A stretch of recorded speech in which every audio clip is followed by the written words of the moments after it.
When someone as composed and controlled as Morgan Freeman appears visibly unsettled, people instinctively lean in.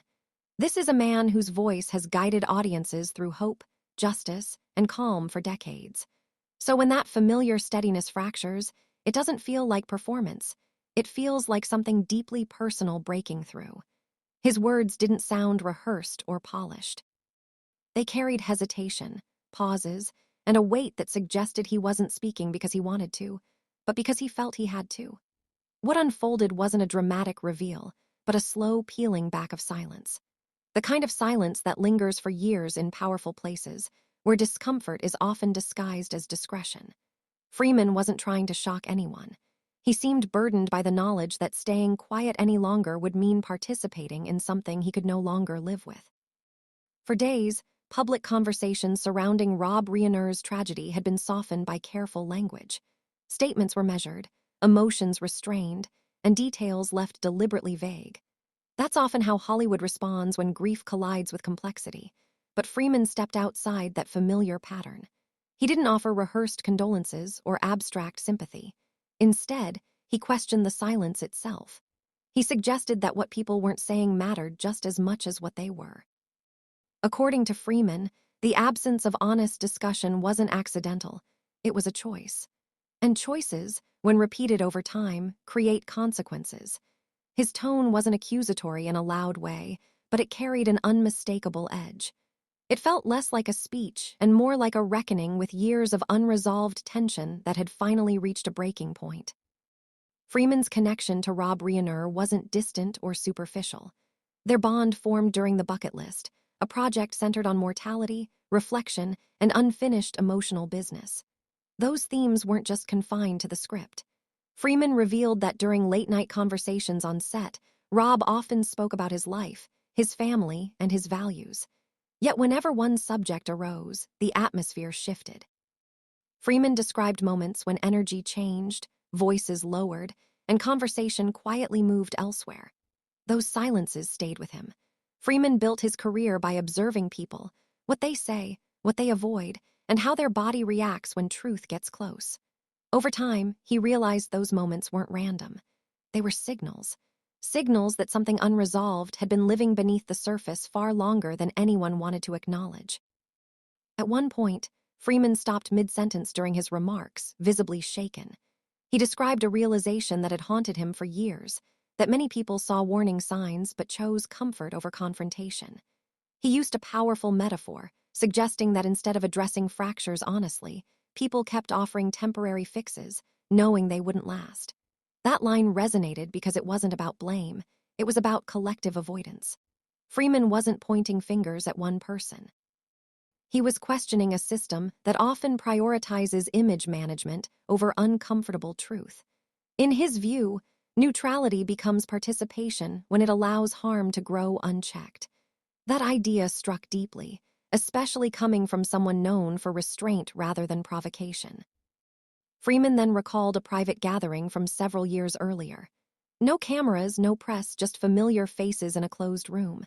He described how an unexpected arrival instantly altered the atmosphere. Conversations stalled. Laughter faded. What struck Freeman most wasn't tension, it was fear. He observed how Rob Reiner, typically confident and commanding, seemed to physically withdraw. His posture changed. His voice softened. Freeman said that moment clarified something he hadn't fully understood before. Power in public doesn't always translate to safety in private. Even those perceived as untouchable can feel vulnerable behind closed doors. That realization stayed with him, reshaping how he interpreted everything that followed. As public attention later shifted toward legal proceedings, Freeman's words took on a heavier meaning. He didn't dwell on procedural details or headlines. Instead, he focused on patterns, years of pressure, cycles of hope, and repeated attempts to manage chaos through compassion alone. Freeman rejected the idea that tragedy emerges from nowhere.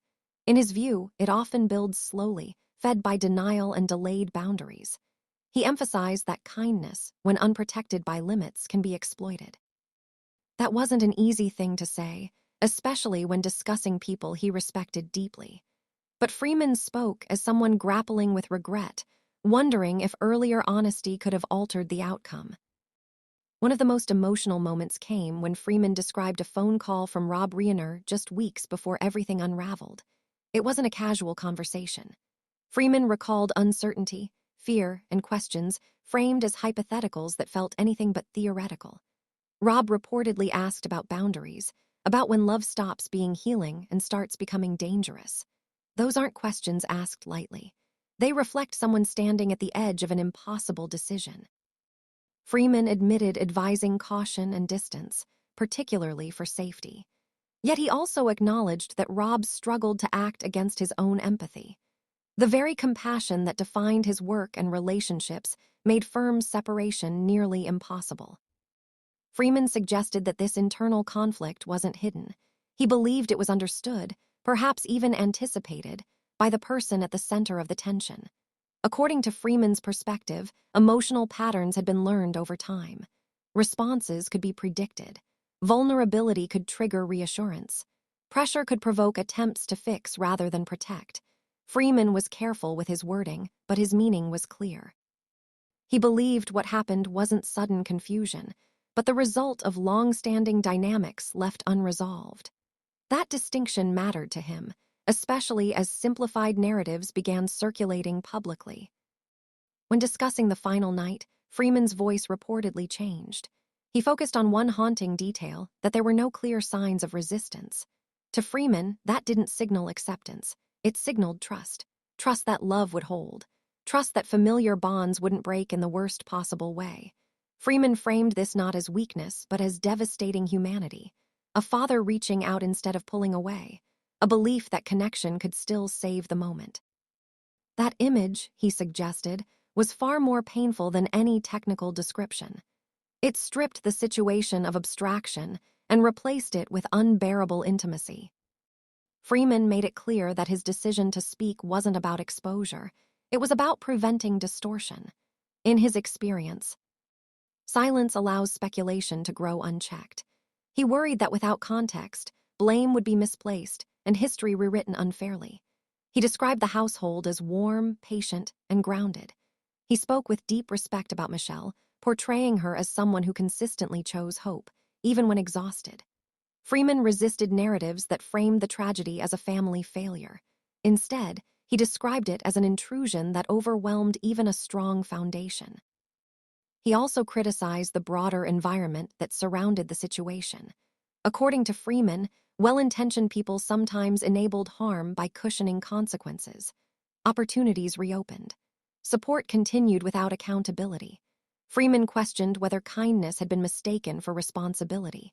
He didn't suggest malice, only misjudgment. And he emphasized that privilege complicates consequences in ways many prefer not to confront. His frustration wasn't aimed at individuals alone, but at a culture that struggles to say no when saying yes feels easier. Freeman anticipated how public defense narratives might unfold and address them directly. He rejected simplified explanations rooted solely in impairment or confusion. While acknowledging past struggles, he insisted that awareness and agency mattered. Freeman framed this not as condemnation, but as honesty. He believed truth loses meaning when softened for comfort. Coming from someone with Freeman's reputation, those words carried significant weight, even as he appeared deeply conflicted about speaking them aloud. The ripple effect of Freeman's comments was immediate. Others close to the situation remained silent, which only amplified the impact of his decision. That silence felt heavy, not necessarily disagreeing, but cautious. Freeman had gone further than expected, breaking an unspoken agreement to let time blur the edges. In doing so, he shifted public focus away from rumor and toward accountability. He didn't offer answers. He offered context, and sometimes context is more disruptive than accusation. One intriguing detail Freeman mentioned involved a script Rob had been quietly developing. He didn't share specifics, but hinted it was personal. The possibility that art mirrored reality added another layer of tension. Freeman speculated, carefully, about how seeing oneself reflected unflatteringly can provoke powerful reactions. Art has a way of exposing truths people avoid confronting directly. He didn't claim causation. He suggested coincidence, timing, and emotional volatility colliding. Freeman framed this intersection of art and family as tragically ironic. Stories meant to process pain sometimes ignite it instead. He emphasized that creative honesty can feel threatening in environments built on denial. In his view, truth rarely arrives quietly when it's been ignored too long. It demands space, and if denied, it finds force.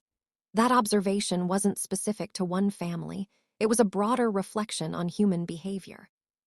He also shared that he'd spoken to Michelle shortly before everything happened. Her voice, he recalled, wasn't panicked, it was weary. The exhaustion of years spent navigating instability. She mentioned plans for a visit, framed as another attempt to reset. Freeman admitted feeling uneasy. He advised neutrality, public settings, and boundaries. Looking back, that advice now carries painful weight. Freeman's visible fracture during his statement wasn't anger, it was guilt. The guilt of hindsight.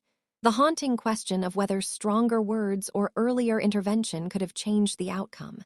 Survivor's guilt doesn't require direct involvement. It grows from proximity and awareness. Freeman didn't present himself as a hero. He presented himself as someone wrestling with regret. He ended not with conclusions, but with a warning. Silence protects no one when patterns repeat unchecked. Compassion without boundaries can become dangerous. Freeman urged people to pay attention to discomfort instead of smoothing it over. His message wasn't about one tragedy, it was about recognizing warning signs before they escalate beyond control. Hollywood often prioritizes legacy preservation. Freeman made it clear that wasn't his concern. For him, respect meant honesty, even when it disrupts comfort. He believed Rob deserved truth more than mythology. And truth, while painful, prevents history from being rewritten into something unrecognizable. Freeman didn't claim to have all the answers. What he offered was something rarer, context shaped by proximity, reflection, and remorse. His words linger because they resist simplification. They ask viewers not to consume tragedy, but to understand it. And perhaps most importantly, they challenge audiences to recognize when silence stops being respectful and starts becoming complicit.